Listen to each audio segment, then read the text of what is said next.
Convoy now bearing 313. Range 7,000 yards. Hi, my film review for this week is the 1958 World War II submarine drama Run Silent, Run Deep. It stars Burt Lancaster and Clark Gable as two submarine commanders who are tasked to go and fight a convoy of Japanese ships. And the film is actually excellent. It has a lot of terse wartime drama, there's good music, there's excellent acting, special effects are great, and this is one I highly recommend and will probably watch multiple times. The film basically opens with a pre-credit sequence where Clark Gable is in command of the crew of a submarine.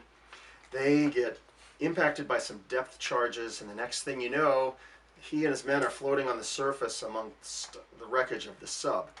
And it's at this point the credits actually start, and we hear Franz Waxman's excellent, creepy opening score that, along with the music, incorporates the pinging of a sonar.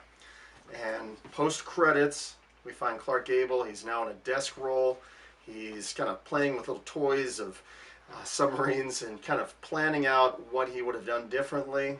And sure enough, he is given another chance from the Navy to have command of a sub. And before you know it, he's back, heading off to fight the Japanese fleet again.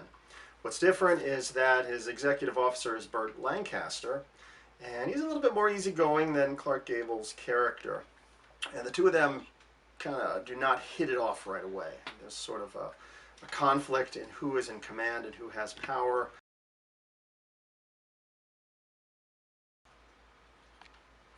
Once on board, Clark Gable drives the crew really hard with excessive exercises and drills. He's really a no-nonsense character that initially no one seems to like, including Burt Lancaster, obviously.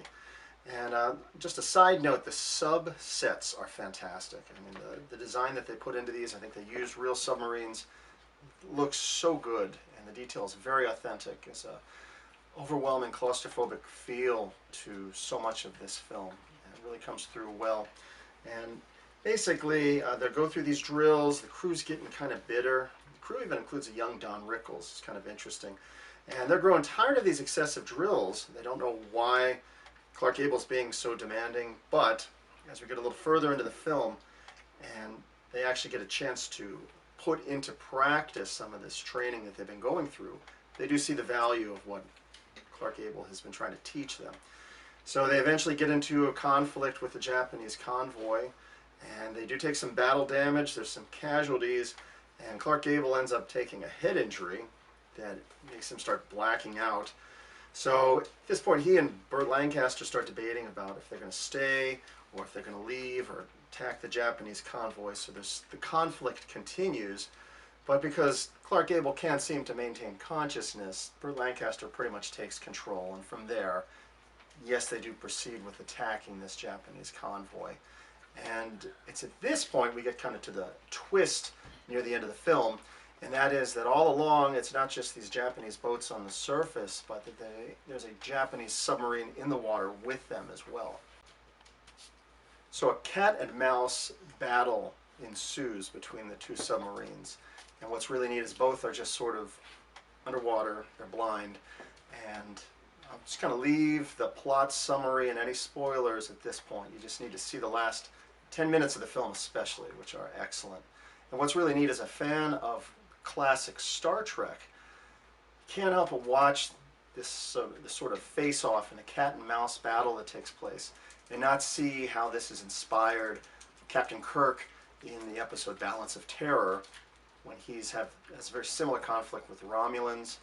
And even a little bit further in time with Captain Kirk and Khan in the battle of the Mutar Nebula from Star Trek II, where both starships are in combat together, but they're blinded by the conditions of the nebula. It's very similar to what was going on here with the silent running, and it's a very neat, very tense situation, and it's really cool to see how the final battle unfolds. So I'll spare any more spoilers from this point forward. It's an excellent film. The direction of WWII was just very well done. You really do feel the cramped, almost claustrophobic feeling of being inside of a submarine. And there were a lot of elements of this film that reminded me of another submarine film, The Enemy Below, which is another World War II submarine film I hope to be reviewing in the near future.